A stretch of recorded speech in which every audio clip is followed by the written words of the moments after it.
তো আজ কিছু ট্রান্সফার নিউজ সম্বন্ধে আপডেট দেব এবং তার আগে বলে রাখছি যে 2026 ফুটবল বিশ্বকাপ আমরা G5 OTT চ্যানেলে দেখব এবং টিভিতে ইউনাইটেড স্পোর্টস নামে নতুন চ্যানেল 3টে অথবা 4টি আসবে।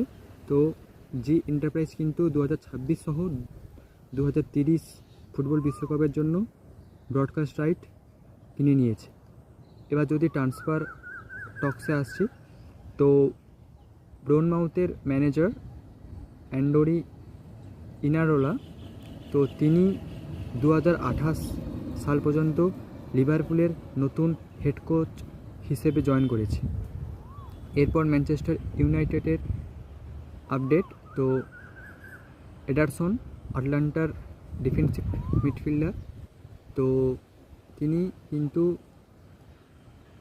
পুরোপুরিভাবে তার ডিল ডান হয়ে গিয়েছে ম্যানচেস্টার ইউনাইটেডে।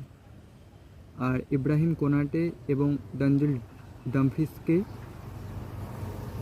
কিন্তু রিয়াল মাদ্রিদে চলে এসেছে। তো ডেনজেল ডামফ্রিস অফিসিয়ালি এখন তার ডান ডিল হয়ে গেছে এবং তিনি একজন রিয়াল মাদ্রিদের প্লেয়ার। কোনাটেরটা অফিসিয়াল হয়নি, কিন্তু খুব শীঘ্রই এটি হয়ে যাবে। তো এরপরে বার্সেলোনা থেকে আনসু ফাতি মোনাকোতে লোনে গিয়েছিল। তো এসি মোনাকো অফিসিয়ালি জানিয়েছে যে আনসু ফাতিকে তারা পার্মানেন্টলি সাইন করেছে।